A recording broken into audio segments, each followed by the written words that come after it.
그들은 조각목으로 궤를 짜되 길이는 2규빗 반, 너비는 1규빗 반, 높이는 1규빗 반이 되게 하고 너는 순금으로 그것을 쌓되 그 안팎을 쌓고 위쪽 가장자리로 돌아가며 금틀을 두르고 금고리 넷을 부어 만들어 그 네 발에 달되 이쪽에 2고리 저쪽에 2고리를 달며 조각목으로 채를 만들어 금으로 쌓고 그 채를 궤 양쪽 고리에 꿰어서 궤를 내게 하며 채를 궤의 고리에 꿰인 대로 두고 빼내지 말지며 내가 네게 줄 증거판을 궤 속에 둘지며.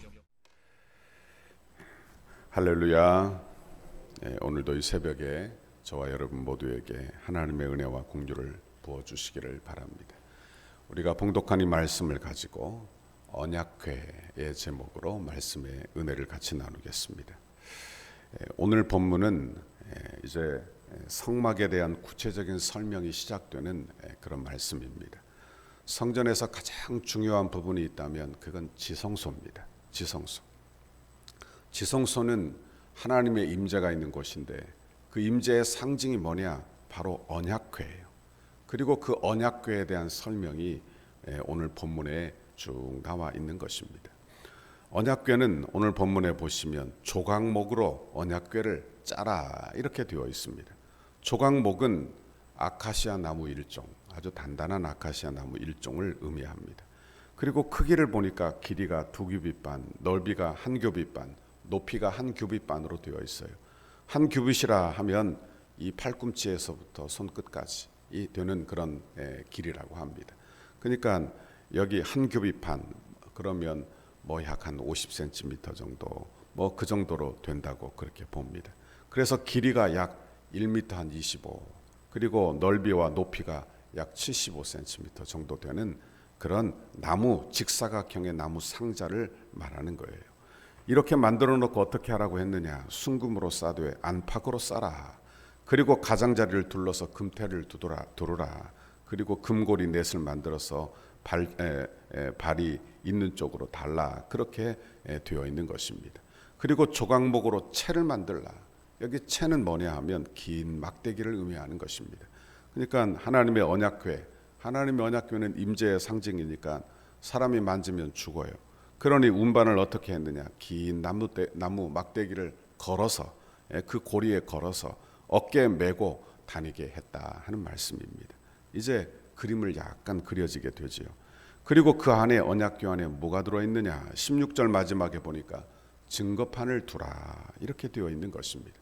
그런데 여기 언약궤 안에는 증거판만 있는 게 아니라 히브리서 9장 이하에 보면 여기에 하나님의 언약궤 안에 증거판만 있는 것이 아니라 만나가 든 금항아리 그리고 아론의 쌍난 지팡이 이런 것들이 같이 함께 들어있었던 것을 알게 되는 것입니다. 그리고 우리가 읽지는 않았지만 17절 이하에 보면 이 언약궤의 뚜껑, 이 뚜껑을 덮을 거 아니에요. 그 뚜껑을 속죄소라 이렇게 해놨는데 그 속죄소에 대한 이야기를 17절 이하에는 해주고 있는 것입니다. 그러면 먼저 우리가 언약궤에 대한 묵상을 해보고자 합니다.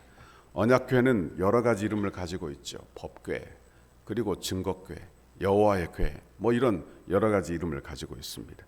여러분이 언약궤는 하나님의 임재의 상징으로 여겨졌어요. 그래서 사람들이 잘못 만지면 그 자리에서 죽기도 했습니다. 그러면 그 안에 뭐가 들어있느냐? 오늘은 그것을 오늘 묵상하기를 바랍니다. 첫 번째 증거판이 있었습니다. 여러분, 하나님은 이스라엘 백성들과 언약을 맺었죠. 그래서 언약을 맺는 그 장면 속에 하나님이 주신 돌판, 10계명을 계명을 새긴 그 돌판을 이스라엘 백성들에게 읽으면 그 백성들이 내가 그대로 행하겠습니다. 그리고 모세가 양푼에 피를 담아 백성들에게 뿌린 장면을 우리가 지난번에 묵상을 했습니다. 이것이 바로 하나님의 언약이에요. 그리고 그 언약을 상징하는 그 말씀, 내가 이대로 행하지 않으면 죽겠다는 그 언약의 피를 그들에게 뿌렸더라 하는 것입니다. 여러분, 그 짐승의 피는 누구의 피를 상징하느냐? 예수 그리스도의 피를 상징하여 보여주는 줄 믿습니다. 그러므로 우리는 예수 그리스도의 피를 힘입어 성소에 들어갈 담력을 얻어 주님 앞에 나와 예배하고 있는 거예요. 여러분 원하기는 저와 여러분이 하나님의 말씀되는 그 하나님의 언약의 피, 예수 그리스도의 피를 굳게 붙들어 날마다 주님 전에 나와 예배하는 우리 모두가 되기를 바랍니다. 그러면 히브리서 9장을 보면 여기에 언약궤 안에 증거판 외에 다른 것이 있음을 발견하게 됩니다. 히브리서 9장 1절부터 제가 읽어드리면 첫 언약에도 섬기는 예법과 세상에 속한 성소가 있더라. 예비한 첫 장막이 있고 그 안에 등잔대와 상과 진설병이 있으니 이는 성소라 일컫고 또 둘째 휘장 뒤에는 있는 장막을 지성소라 일컫나니 금 향로와 사면을 금으로 싼 언약궤가 있고 그 안에 만나를 담은 금 항아리와 아론의 쌍난 지팡이와 언약의 돌판이 있고 그 이외에 속죄서를 덮은 영광의 그룹들이 있나니 이것들에 관하여는 이제 낱낱이 말할 수 없노라. 이렇게 이야기를 했어요. 언약궤 안에 뭐가 들어있다고요? 두 번째로는 만나를 담은 금 항아리, 그리고 세 번째는 아론의 쌍난 지팡이가 있다고 기록되어 있는 것입니다. 출애굽기 16장 32절 이하에 보면 이런 말씀이 나와요. 모세가 이르되 여호와께서 이같이 명령하시기를 이것을 한 오멜에 채워서 너희의 대대 후손을 위하여 간수하라. 이는 내가 너희를 애굽 땅에서 인도하여 낼 때에 광야에서 너희에게 먹인 양식을 그들에게 보이기 위함이니라 하셨다 하고. 그러니까 이 말씀에 의하면 왜 만나를 금 항아리에 보관하게 했느냐? 광야 생활 중에서 이스라엘 백성들이 어떻게 하나님이 인도하셨는가? 하나님의 보호가 어떤 것이었는지, 하나님의 은혜로 그들이 먹고 산 것을 그들에게 보여주기 위함이었다. 그렇게 말씀해요. 그러나 아론의 이 만나의 금 항아리는 하나님의 은혜의 항아리였다. 하나님의 은혜의 항아리. 그리고 세 번째로는 아론의 쌍난 지팡이가 나오는 것입니다. 여러분, 이 내용은 민수기 16장 1절 이하에 나오는데 고라가 당을 지어서 모세와 아론을 대적한 장면이 성경에 나와요. 여러분, 고라가 당을 지어서 그렇게 대적한 이유는 뭐냐? 고라도 레위족 속이에요.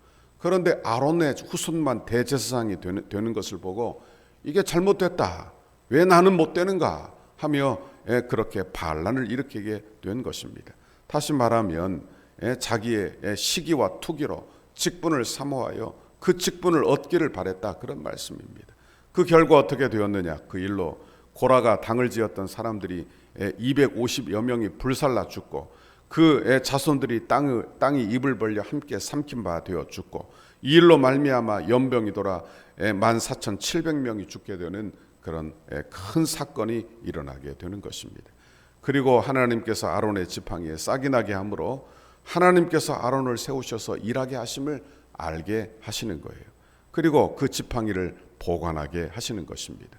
민수기 17장 10절 이하에 보면 이렇게 말씀하고 있습니다.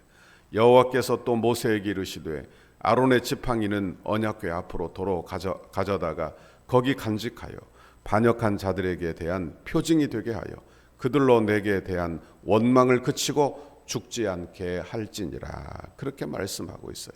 그러니까 아론의 쌍난 지팡이를 왜 보관하게 했느냐? 그것이 바로 반역의 불순종의 증표. 너희 이렇게 불순종하다 다 죽었지.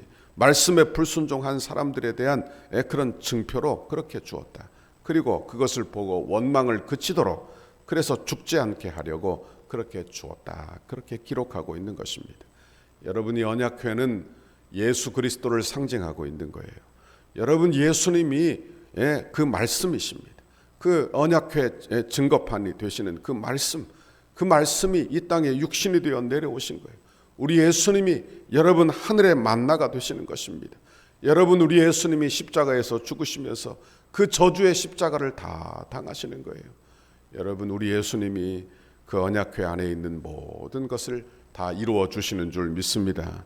그러므로 우리는 이제 말씀 되신 예수님, 영원한 만나 되신 예수님, 우리의 저주를 담당하시는 예수님, 그 예수님을 바라보고 그 안에서 구원을 얻게 되는 줄 믿습니다. 우리의 언약은 은혜 언약이에요. 내가 무엇을 지켜서 얻는 것이 아니라 예수 믿어 하나님의 은혜로 받는, 그래서 은혜로 구원받는 그런 이 은혜의 시대에 우리가 살고 있다 하는 것입니다.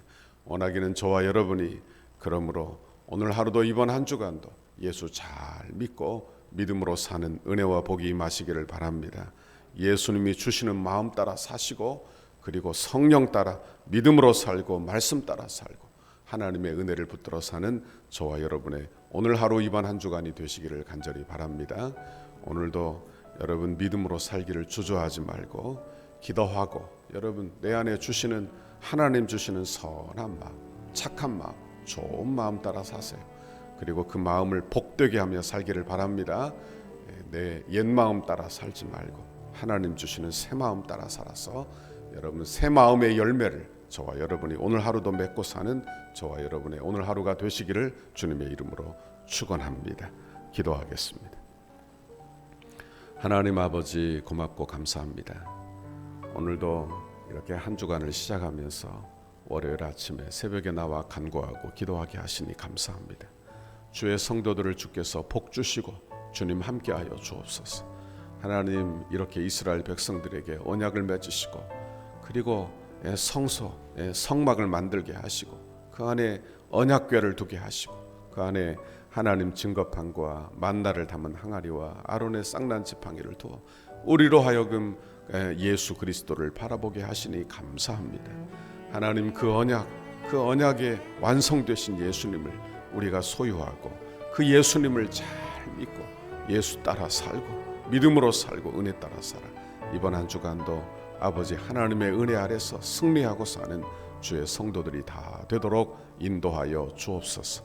오늘 하루도 믿음으로 살도록 인도하여 주시고 우리 안에 어두운 생각이 다 떠나가게 인도하여 주시고 하나님 아버지 죄를 떠나 하나님 주시는 은혜 따라 믿음으로 승리하고 사는 믿음의 한 주간이 되도록 믿음의 하루가 되도록 주여 복내려 주옵소서. 감사합니다. 예수님 이름으로 기도하옵나이다.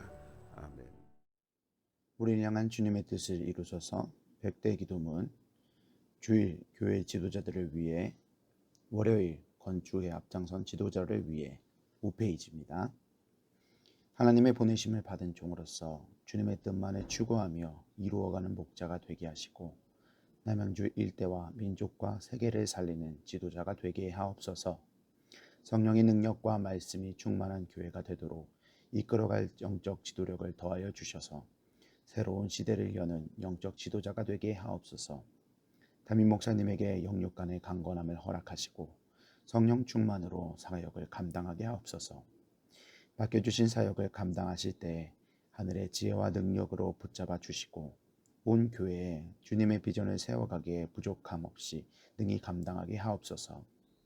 하나님의 역사를 읽는 영적 통찰력과 분별력 그리고 섬김의 지도력을 주시고 다윗에게 주셨던 성전 건축에 대한 사모함과 열정, 더 나아가 솔로몬에게 주셨던 기쁨과 헌신, 지혜로 충만하게 하셔서 건축의 모든 과정을 감당하게 하옵소서. 주님의 영광스러운 몸된 교회를 위해 앞장서서 섬기시는 장로님들에게 독수리 날개치며 올라감 같은 피곤치 않는 세임과 능력을 주시고 가정과 생업 위에 주님의 은혜를 넘치도록 부어 주옵소서. 기도의 자리를 무릎으로 감당하게 하시고 겸손하고 진실한 섬김의 모습으로 성도들에게 섬김의 본이 되게 하소서. 장로님들이 먼저 풍성한 은혜를 체험하게 하시고 기도와 눈물과 헌신의 역사가 이루어지게 하옵소서.